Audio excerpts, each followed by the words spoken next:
registration talk. After the talk, please. Oh, after the talk. Sit down, It's relax. supposed to be during, so I figured during the. Yeah, could you be more disruptive? No, but if you want. Ready? Okay, we're back.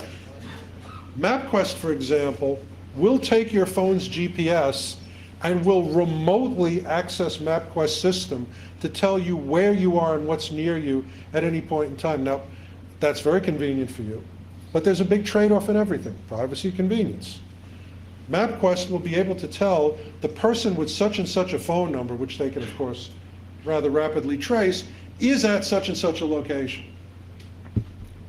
Trust me, I'll be able to access that at some point. Now, here's a real-world example, which, when we do this for law enforcement and governmental agencies, I'm very big on real-world examples.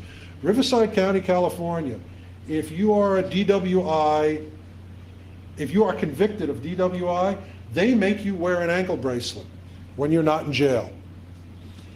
They make you wear it for your entire sentence. You have to agree to that. If you don't agree, they say, no problem. If we want to know where you are, it's not going to be a problem. We'll put you in jail. Would you rather have the tracking bracelet or would you rather have jail? I'll take the tracking bracelet. Now, they have a program set up using off-the-shelf stuff that tells if your GPS location is a bar, is a car rental agency, is a strip club, is anything on a list of, I think it's 14 or 16 prohibited type places. This is the real world, folks. It's that easy. And by the way, the GPS tracker that they put on the guy's ankle is the same one that's in almost all cell phones. More personal information that you give up for convenience. TV, TiVo, cable. Everything you watch, when you watch it. You know, there's nothing that you do with your TiVo machine that is not sent back to the mothership. What your likes are. Do you watch sporting shows? Do you watch porno? Do you watch, iTivo The Shield? I'm sure they can deduce something from that. Either I'm a cop fan or a drug dealer, one or the other. I don't know. But all of these services, supposedly for marketing purposes, index and record everything you do. And I've got to tell you, what you watch on TV, especially what you pay for to watch on TV, pay-per-view, is a terrific window into your personality. Now, mind you, there's a great deal now of people mixing and matching businesses. Cable companies not only know what you watch on cable, but maybe you get your phone service from them. Maybe you get other services from them. Verizon is now going to be selling broadband TV. It's not going to just be that. In the past, if I wanted to find something out about someone, I had to go to multiple sources for multiple types of information. It's one-stop shopping now. They know who you talk to on the phone, when you're in the house, what you watch on TV, and so on and so forth. Money. Anything that you do of any interest involves money. You go to a restaurant, you buy a book, you travel somewhere, you pay a parking meter. Every time you do anything with money, unless it's cash, it's tracked. Everything, everywhere, every time. Now, by the way, it's not only tracked, but it is now kept for far, far, far greater lengths of time, and it's kept in one location. Now, there is a good reason for that. They want to track terrorist activity. They want to track wire transfers. If a guy gets 3 transfers from a terrorist base in Yemen, they want to be able to find him. I don't know why Department of Homeland Security thinks that terrorists don't know how to use ATMs, but they record everything. And because of the Patriot Act, it's kept forever. And it's immediately available to the US government. And by the way, that includes PayPal.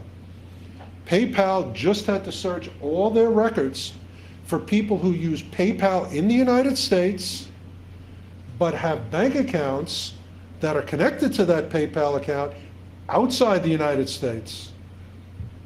How many terrorists have been caught? 0. How many people with foreign bank accounts that didn't declare them on their taxes have already been arrested, 140. Everything that you do, it's recorded. And everything that you do, other information can be extrapolated out from that.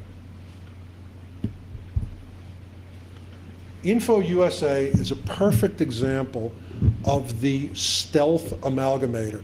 This is a company, how many of you have heard of Info USA? Okay, I want to say less than 5% of the room raised their hands.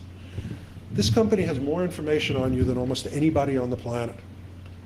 They buy up every motor vehicle record, every driver's license, every real property record, every telephone record, every business record.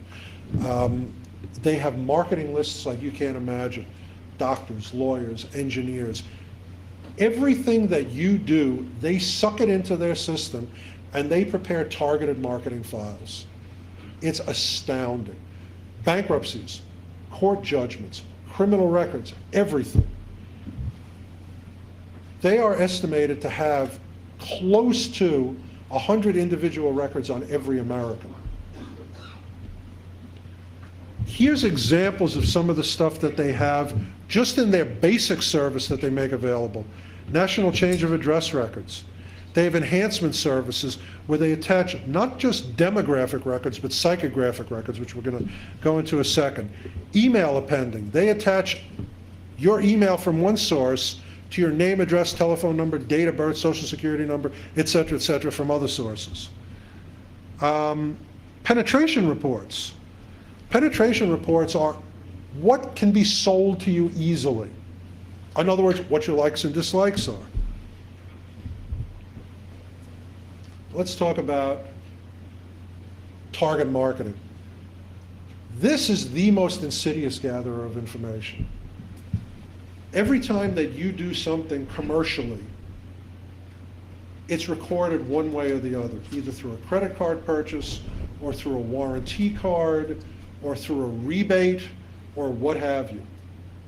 People know what type of computer you use, what type of wine you drink, or if you drink wine, what type of books you read, have you contributed to a charity, have you contributed to a political campaign, so on and so on and so on.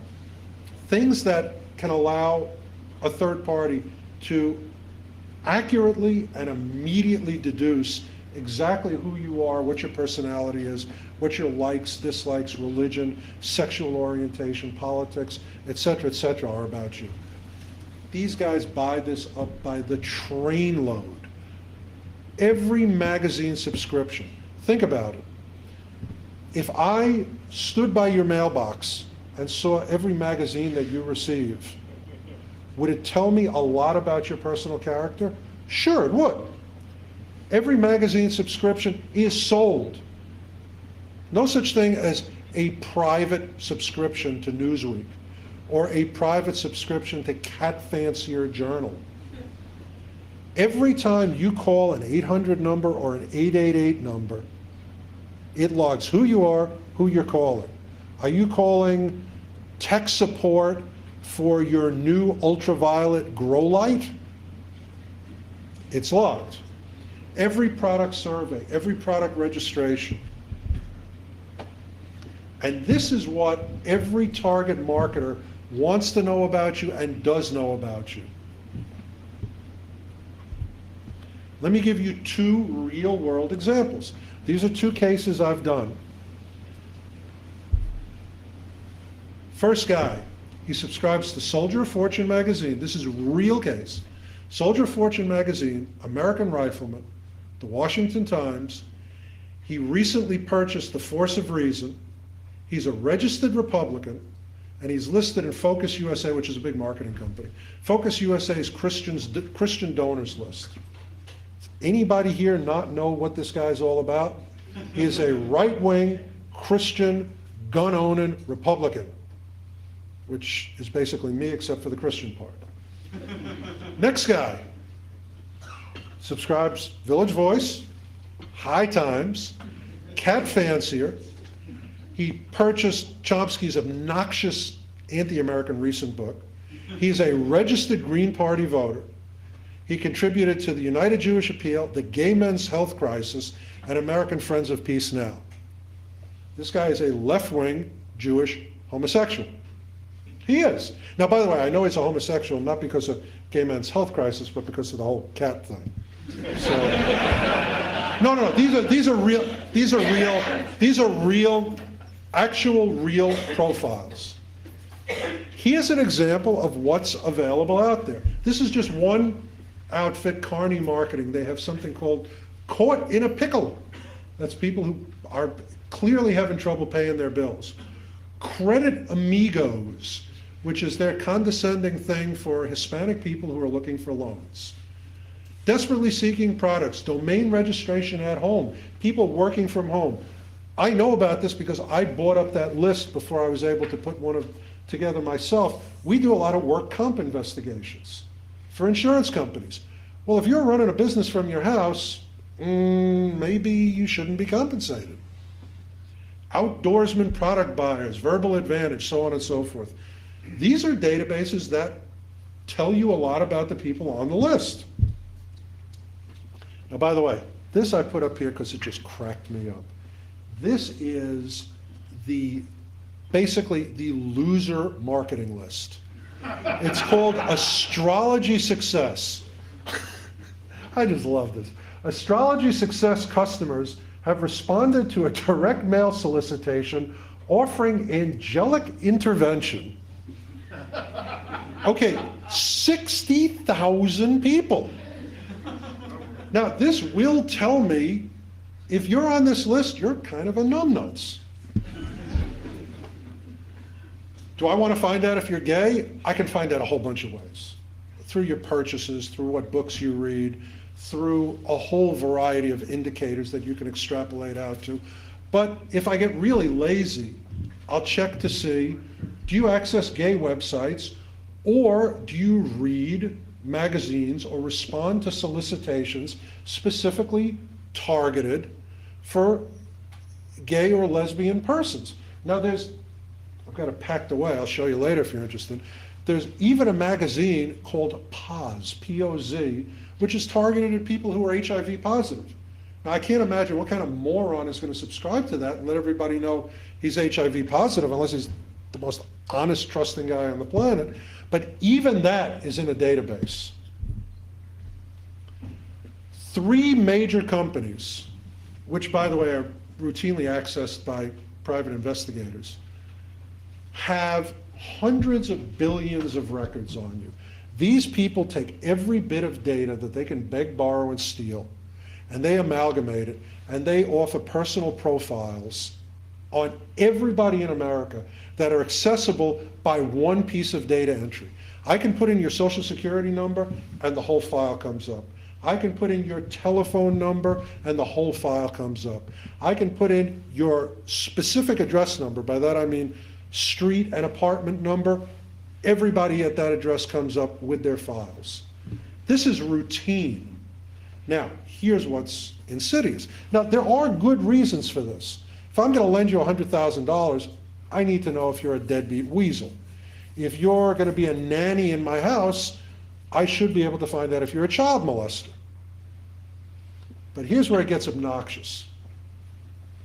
The US government is the largest customer of these companies. And here's what the US government does. US government says, here, ChoicePoint, you've got so many records and they're so useful to us. Here's all of our stuff too. Criminal records, contact lists, everything. Merge it in with your stuff. Create a separate file that's only accessible for law enforcement, which these companies have done. And let us access it on a per search basis. ChoicePoint, Accurate is now Sison, all said, cool, more data for free, and you pay us to access your own data. So ChoicePoint and Sison went ahead, did this. Now, let's say I want to file a Freedom of Information Act request and find out what sort of information can the government access on me. No freedom of information. These are private business records. They're there. The government provides a lot of the info. The government accesses the info whenever they want, but it's not a government record. Very, very sneaky. Here's a list of companies purchased by ChoicePoint in the past 5 years. And by the way, I could give you 10 pages. The easiest thing in the world for you to do is go on the SEC site, look at their 10Ks, go on their own site and probably find this. I mean, everything from insurance screening to DNA screening, public records provider, drug testing company, drug screening company, insurance rating company, medical review company, DNA identification company, pre-employment, email database, blah, blah, blah, blah, blah. The purpose of this is they take any matching point, they merge it together. Here's subsidiaries of ChoicePoint. Now, here's what's coming. Facial recognition, cameras everywhere. And cameras everywhere that have a brain behind them that looks at your face and says, that's Bob, and records it into a database. These are actual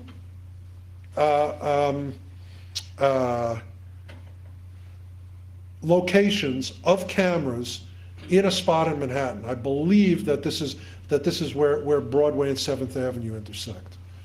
98, 2003, 2008. Now, England is a good example of where we're going. It's estimated that in England, the average person just walking around, doing their thing, traveling around, having a normal day is on camera almost 400 times.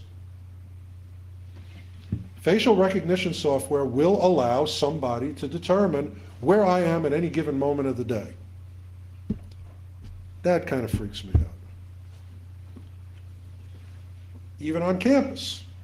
Colorado, University of Colorado, some guys had a smoke-in, smoking pot.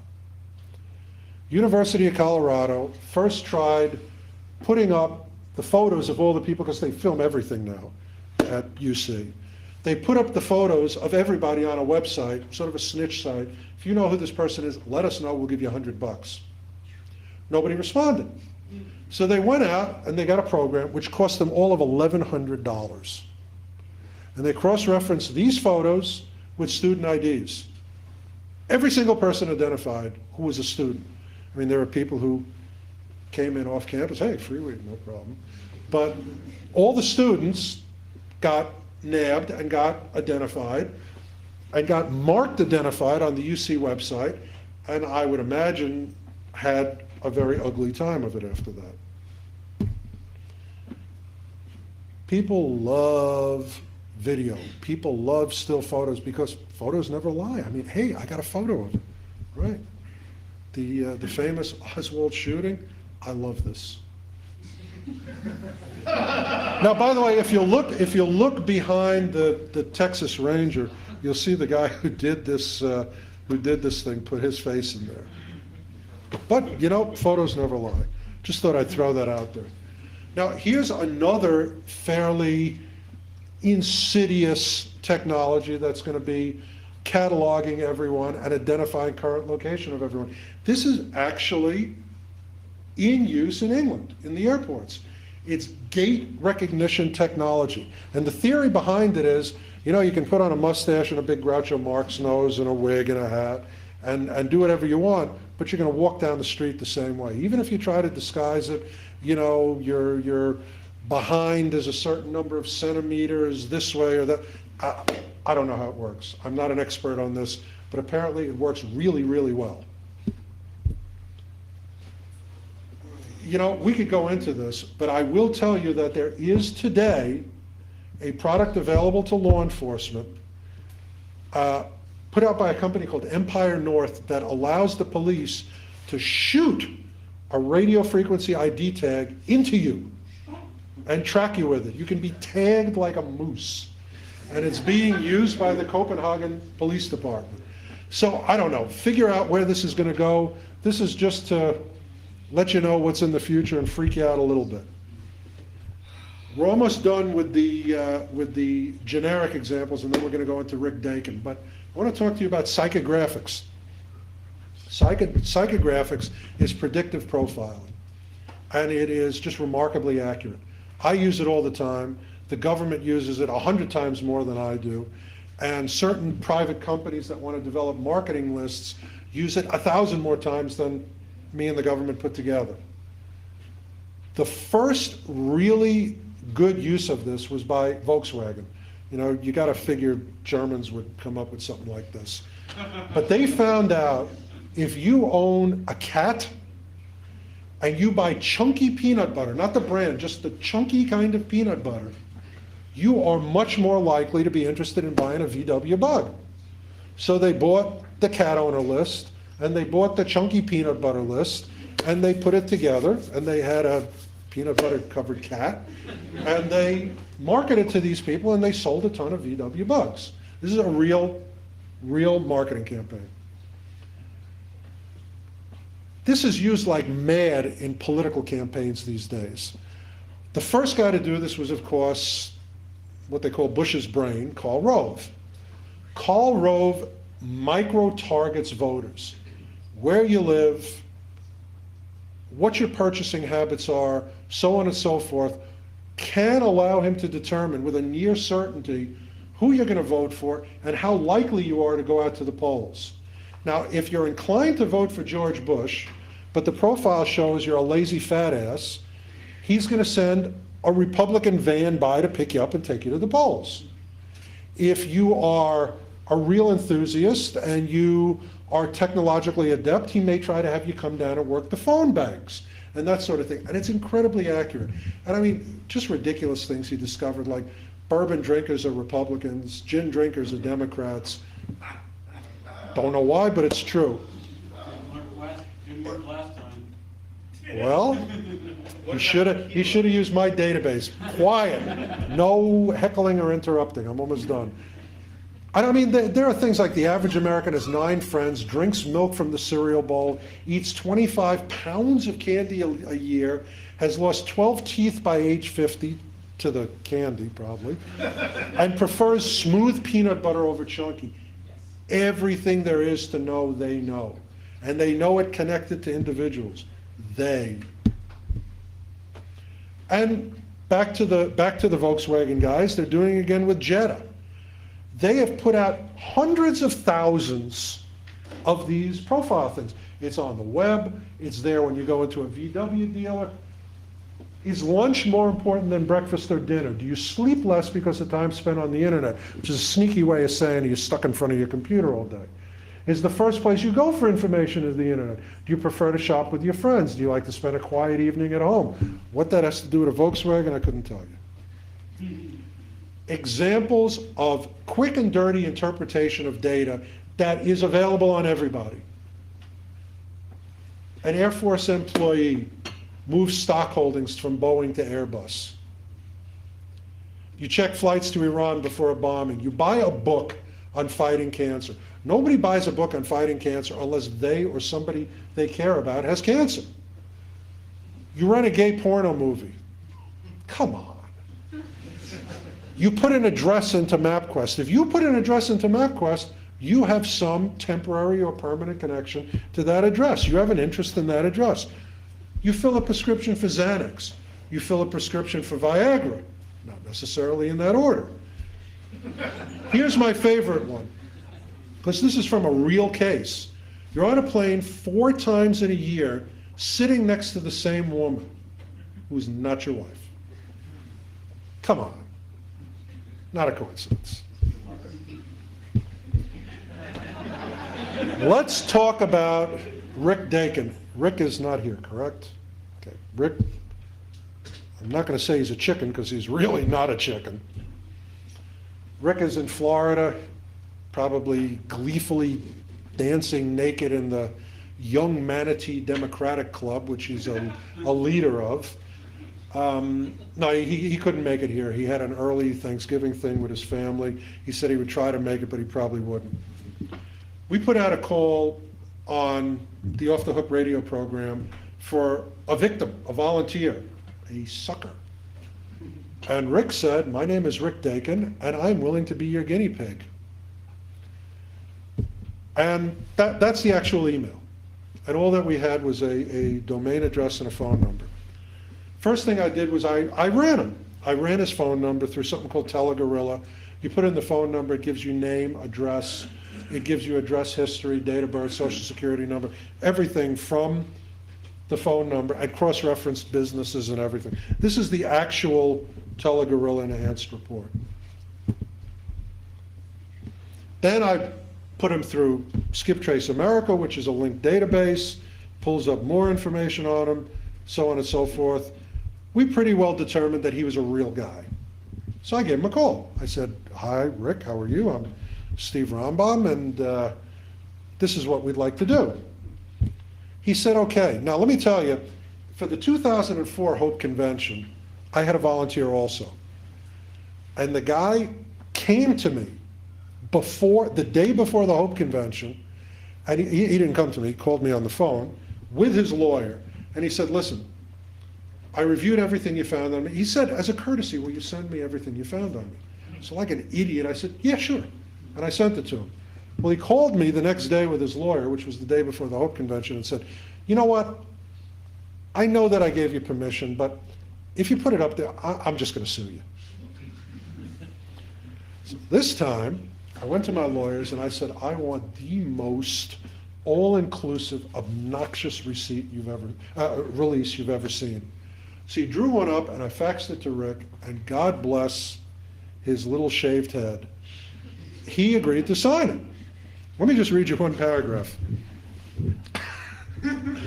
Paragraph 3, Polorium may disseminate any information about, Polorium's my investigative agency, any information about me which it obtains and or compiles to any person in any venue as it sees fit, even if the dissemination of that information could cause me harm, emotional distress, pain, injury, humiliation or ridicule, or other personal or financial damage, and even if the information disseminated is partially or completely false.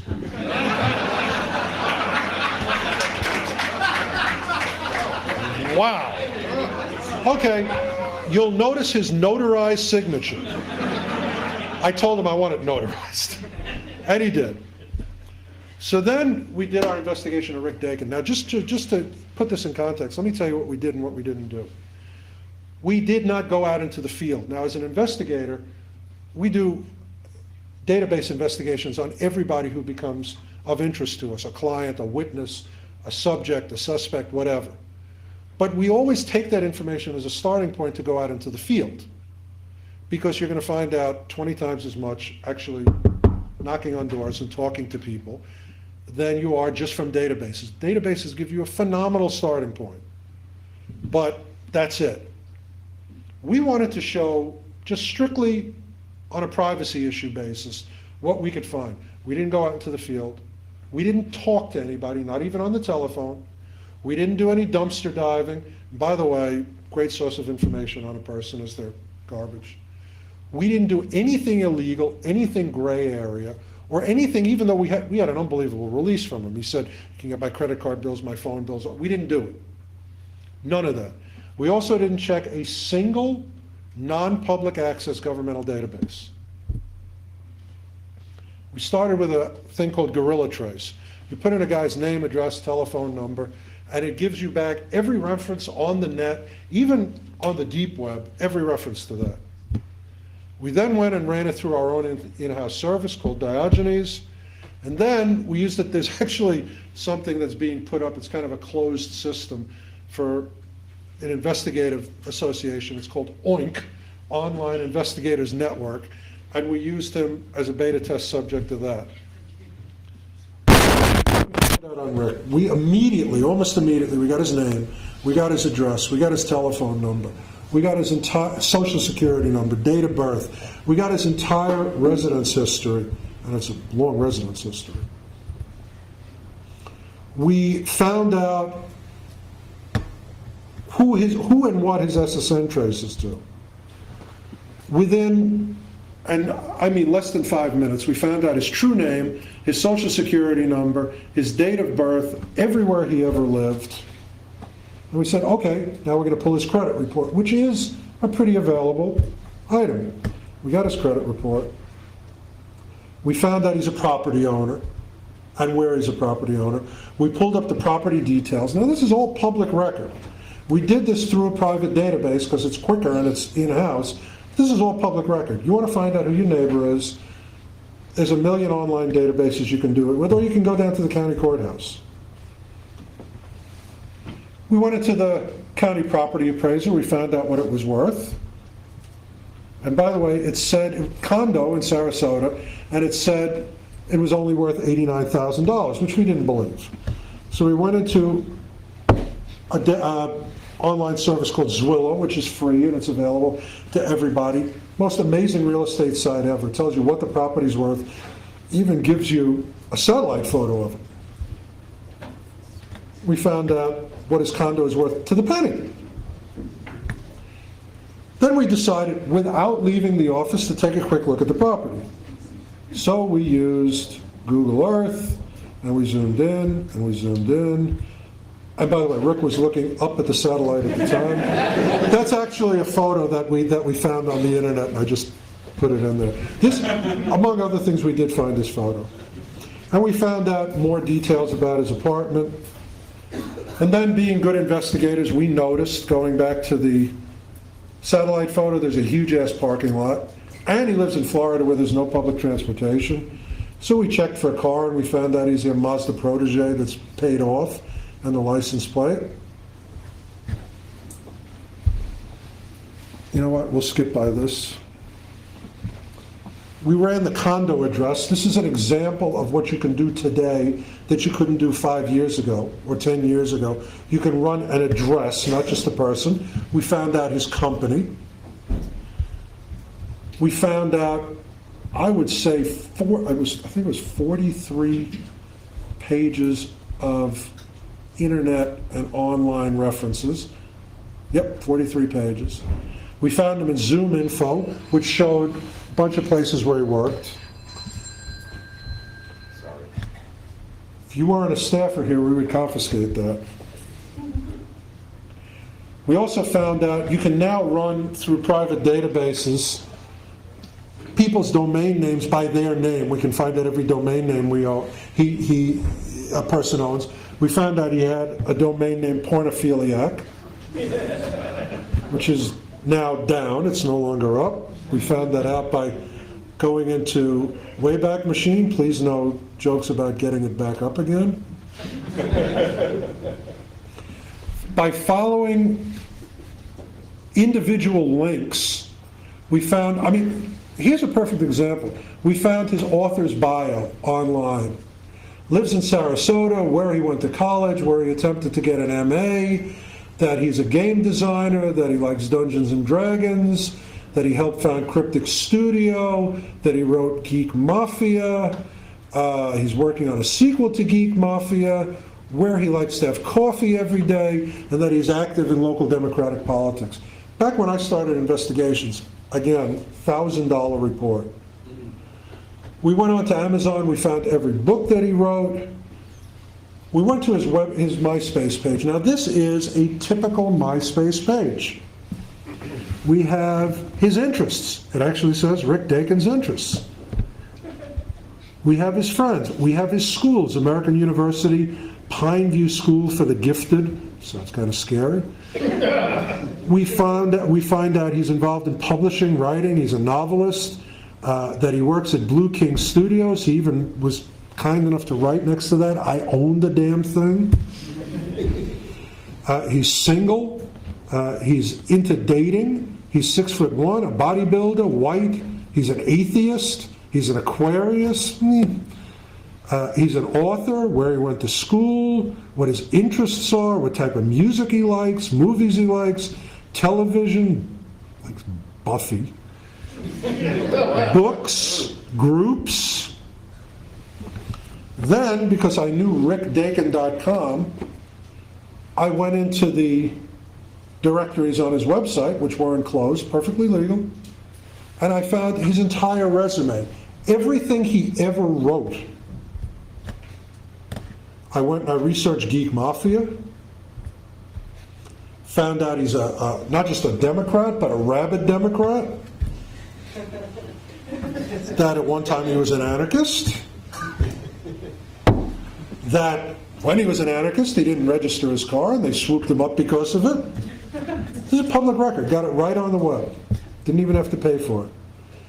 that he downloads podcasts because he was kind enough to do it to rickdakin.com from a bunch of left-wing radio sites. He listens to Off the Hook, by the way, on podcast. And also, simultaneously, he downloads Air America. Some wild-ass blog posts. One night he couldn't sleep. Can't sleep. Clown will eat me. Well, we know exactly what Rick's state of mind was on February 17th, 2004. And this, by the way, is a typical blog entry. What the guy's thinking, what he's doing, who he's doing it with. Found lots of photos of Rick. That's him, by the way, at the lock-picking convention. And we were able to determine, by combining public and semi-public databases, who his friends are, where they are, and a little background on them. Megan Killian, 34, New York, left wing, has a cat.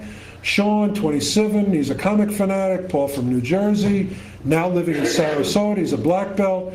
Reva uses a screen name Rain Goddess, 25. Now she's in Tomball, Texas, so on, and so on, and so on. We were able to find out his mother and dad are Stephen and Karen. His dad is a judge. They live in a condo near Rick. He's got no felonies or serious lawsuits. We found his cell phone and that it's registered to him. We even found things, and we found out a lot like this, but I'd be here for hours. We found out, for example, when he was in San Jose, he liked to eat at Hobie's, that he worked at Cryptic Studio. If you look at his buying profile back then, he likes Thai and Mexican food. Now here we had, actually, this was an interesting moment. I thought we found something really cool. Thought we found an alias fan. During our investigation, we found out he's affiliated with an outfit in Sarasota called Digital 3. He hosts their office. That's Rick's picture right there from the newspaper, the smiling guy with the beard and the shaved head.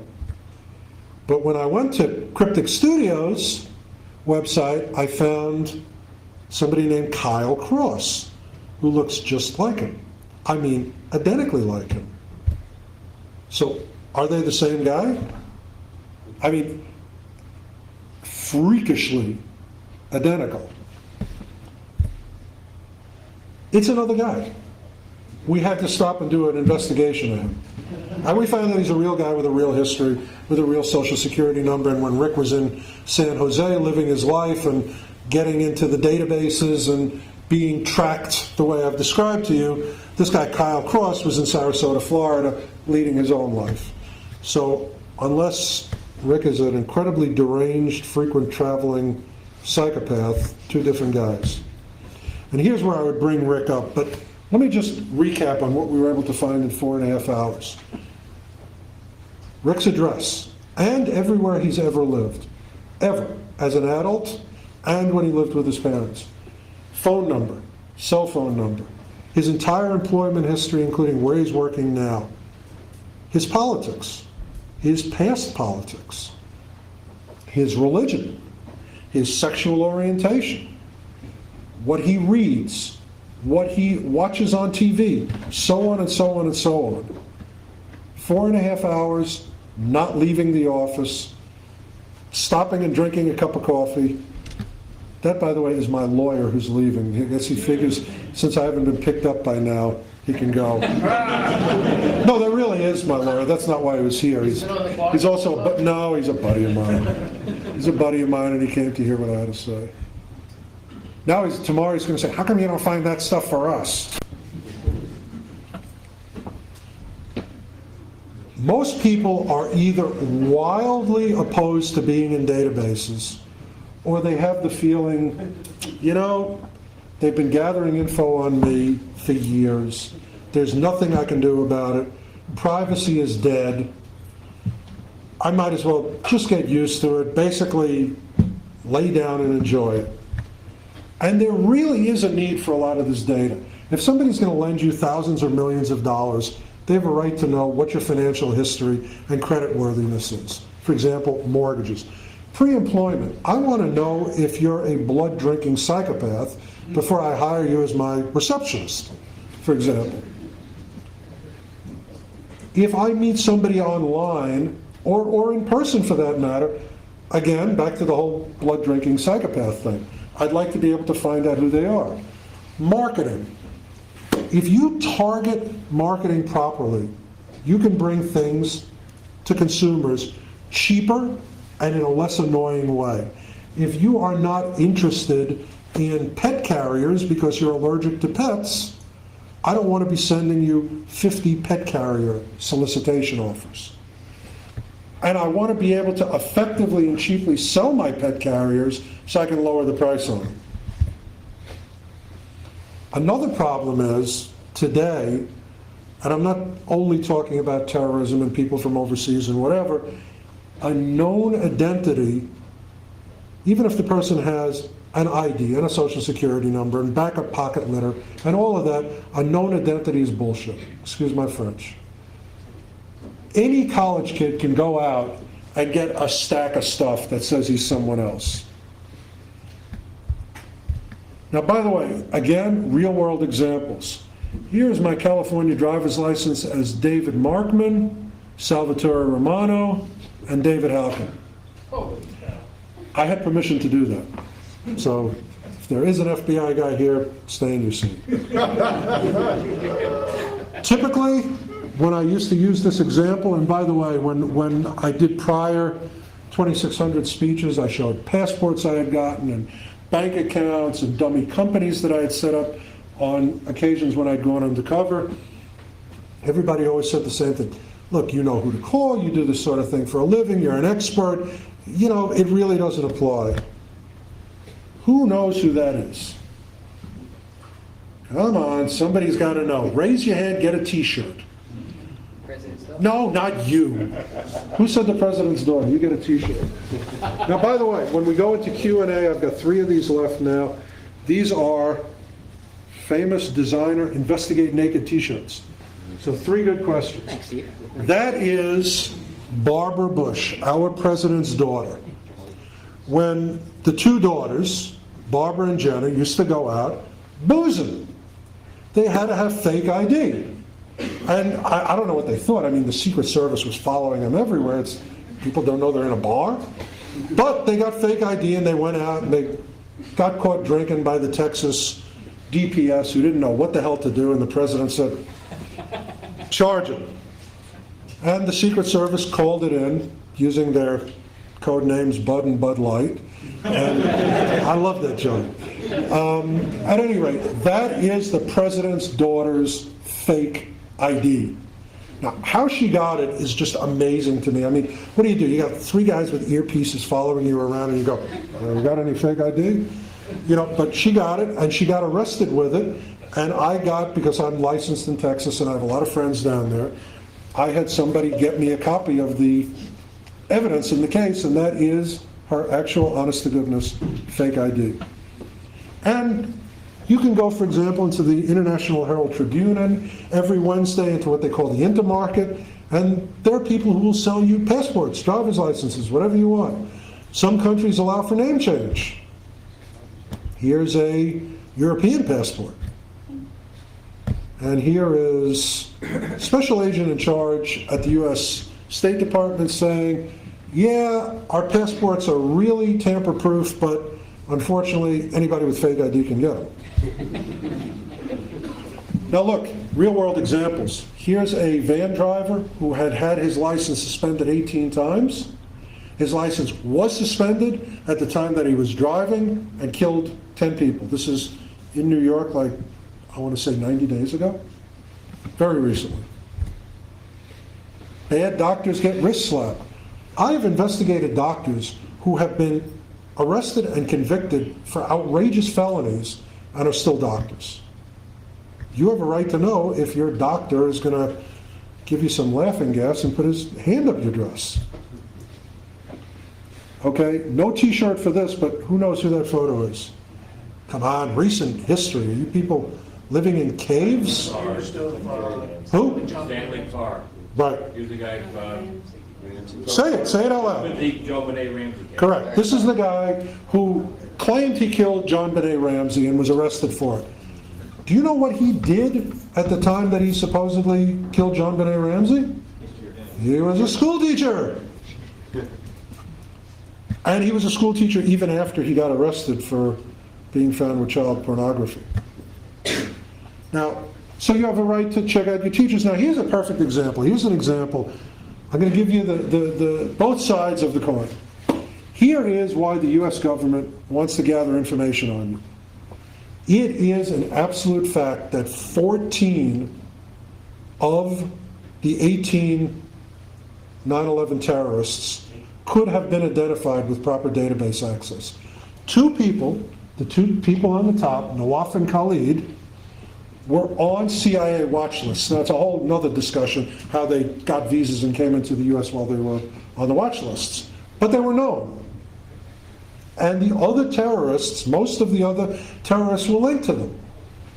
One terrorist shared an address with Nawaf.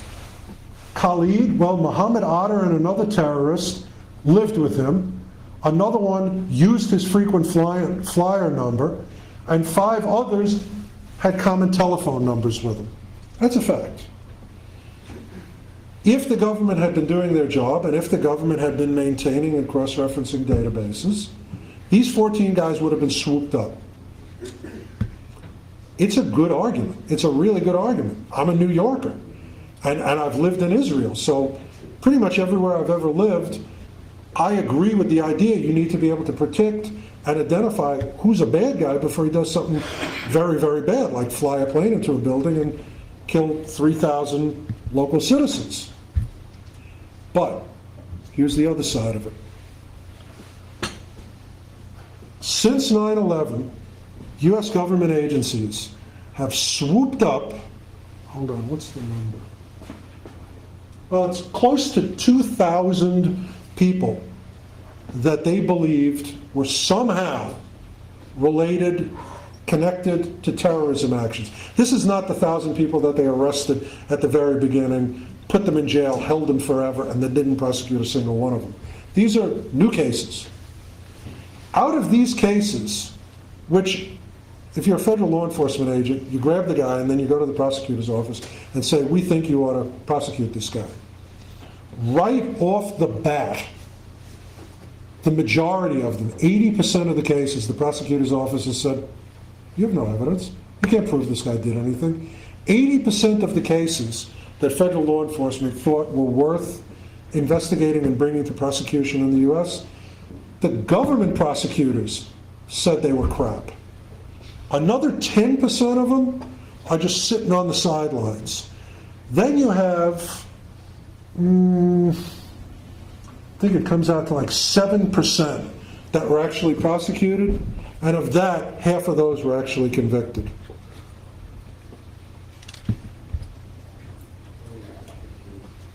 Again, unintended use of data. DNA databases, if your cousin Bob is arrested and they take DNA from him, which is routinely done now, they not only have Bob's database, Bob's DNA in the database, they have an indicator every time one of Bob's relatives come to attention. And they're using it right now.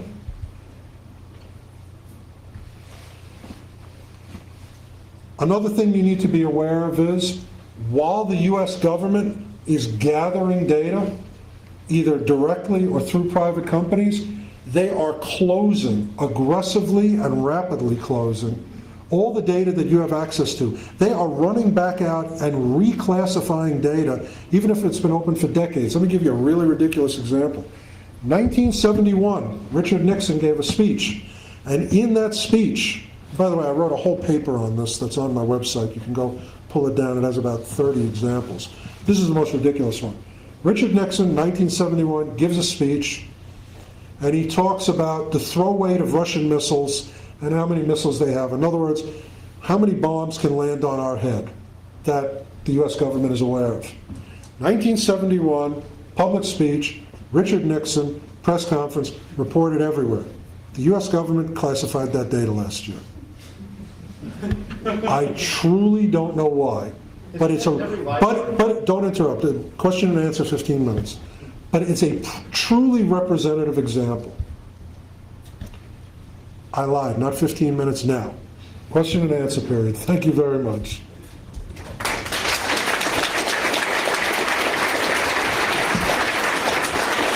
Hold on, I need a moderator, somebody who can do the Jerry Springer running around with a microphone. Or, talk loud. I can talk that. I'm sure you can. I have a very simple question. It's a little multi-part. How does my medical data wind up in public databases? Doesn't HIPAA protect it from winding up in places like that? And second part, is there any worthwhile way to protect my IP address when I'm on the web? Oh, two And excellent I must say, questions. it's very hard to come by those blood-drinking psychopaths. Well, there's a blood-drinking psychopath database, fortunately. That's a good enough question to give you a T-shirt. Just one more. Let me repeat the question. Phenomenal two-part question. First question is, how do people get my private medical history? Isn't it HIPAA protected? And the second question is, how do I protect my IP address? Okay. Give you the second part first, really simple.